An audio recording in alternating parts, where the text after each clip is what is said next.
Hi, and welcome to Discovering Dataflix. I had the idea that we would do CRUD today, but I think that creating updates is more than enough for one video. So we're gonna take the lead in the next one, I think. We're going to look at how we use data dictionaries to create and update posts in the database, opposed to using the global buffer as we could do in a normal interface. And we actually did this in a video a couple of months back, where we did this script that imports a CSV file, and we use just clear move find and save record to update the data in the database kind of manually. And if you're not careful, you can update the database with data that you don't want. And we actually have a validation table in the data dictionary that we can use. And we actually want that validation to exist even as we do an import in our CSV. So let's try to rewrite the import script to use the data dictionaries instead. So here we have our script that imports a file. It's only an import button, upload file, and we have a file here where I've created holidays with an error code, and this is under the category. And if you remember to one of the first videos last year, not sure you do, but if you recently looked at it, where we created the database, we actually went into the category and in the category column, we added this validation table. So we only want these 5 values to be allowed in our database. And you can see here we have the validation, and we add them using this method. And this is more or less done automatically when you use the GUI. If we go here, field validation, we can see that you can have these values, but you can also have values and labels and stuff. So you can look at the documentation here. Let's move on. Now, as you see here, this one is using the global buffer. And what that means is that we're reading each row and just adding it. We are looking in the system table to make sure that we update the ID, and then we just put the new value in and save it. Don't do any validation, nothing. Just save the data that we got in the file right down to the database. So if we now run this, and we pick the file, you can see we uploaded it. And if we look in the database, you can see that we got this holiday value here that is actually not allowed. And if we go to the item and we look up this test one, you can see there is no value here because it's not allowed. So this value is corrupt, and we actually want to catch this as we are importing the file directly. So that is why we want to use the data dictionaries here instead of the global buffer. So to start out doing this, we need to add the data dictionaries to the view. And the easiest way to do that is go down here, add data dictionaries, and we want to add the item data dictionary. And when we do that, we automatically get the location data dictionary and the default location because those are already connected. And we also want the location data dictionary because we're also including or importing location data as we go here. So there you have that. And then in the procedure, when we click the button, I also want a Boolean the error because we're going to use that to catch any errors that might occur. And then we cannot clear the location. Instead, we would like to do a send request clear. And remember the off O location data dictionary. Now we're clearing the location data dictionary.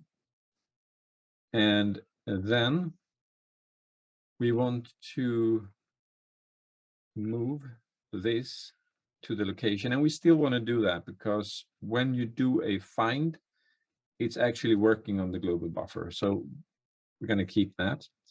And this row we can't really use like this, so we have to do a send request find of O location data dictionary greater or equal, and then we want to note the location dot file number, and we're still going to use index 2. Now we can remove that, and we're still going to check because the data dictionary is updating the global buffer as well, so we can check the global buffer and see if the name is correct, if it has found the data. And if it has not found the data, here we have this clear, make sure we increment and save system record to update the ID. We actually don't have to do that because the data dictionary is maintaining all of that automatically. We don't want to move this to the location as we are using the data dictionary to do the save. Then we want to use the set field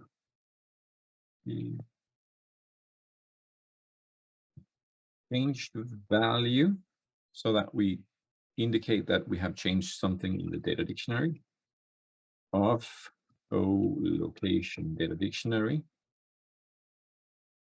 ref table. You know, you could use the 5 field and then the reference or ref table. Today I'm feeling like using the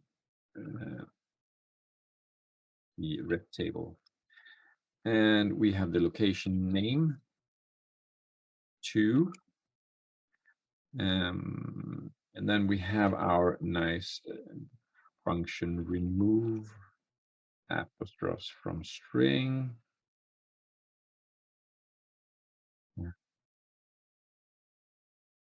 Okay, it's data read,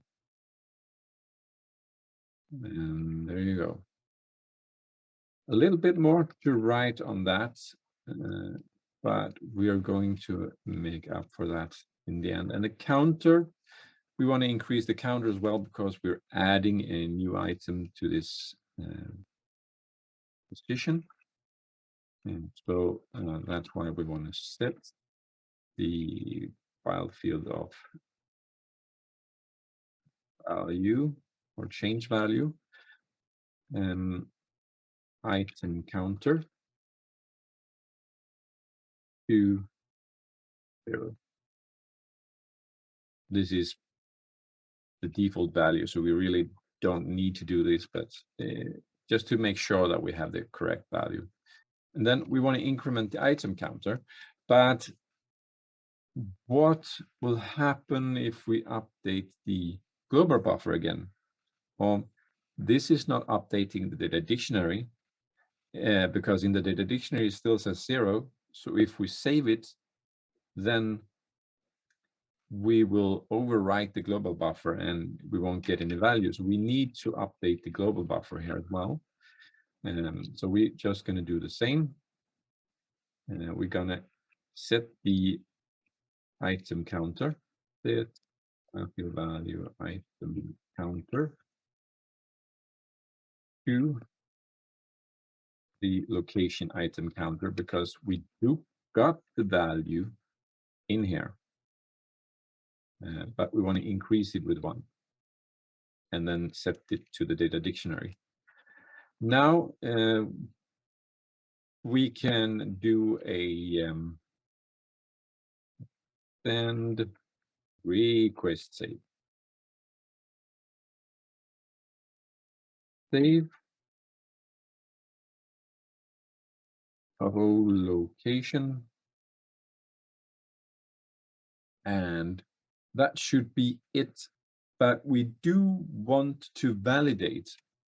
So we want to actually start out by doing a get request validate of whole location, data dictionary. And this returns true or false. So here we want to use our error. And if not the error, then begin. Then we want to do our update. And then we want to move error, which is a variable maintained by Dataflex that can return if the previous command went wrong or if it was okay. We can actually move that to be error. And if everything is okay, then we just move on. But you can use this be error to later on say that, okay, this failed and we want to return or break the import or what have you. I'm not going to do that now because we have to continue with the item. Here we want to do the same, but what will happen if I send request clear item data dictionary? Well, it will clear the location as well because the location is actually connected to our item data dictionary. So when we call clear on this item, it will automatically clear the entire hierarchy here. And we don't want that. So we could actually move this up to the top and we could just ignore this one because this one is already clearing this one. So yeah, I'll leave it in there for now, but you don't have to. So what we want to do now is we remove that one because now that is already cleared.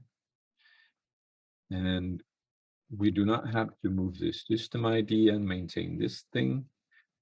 So we can remove that because the data dictionary will make sure that the ID is incremented. That's one of the benefits of using data dictionaries. And then we just want to update the name here. And we do that with setting this changed field name value. We want to update the description, same way. And we want to update the category, so we can delete these. But now we get to the location, and we already have the location here. So what we can do is just set the location like this into our dictionary the same way. The location global buffer actually has this correct ID because we have saved the location. And when we do that, it will update with the correct ID here. And last, we also want to update the expiry date and set the created timestamp. The created timestamp could actually be moved into the data dictionary as well.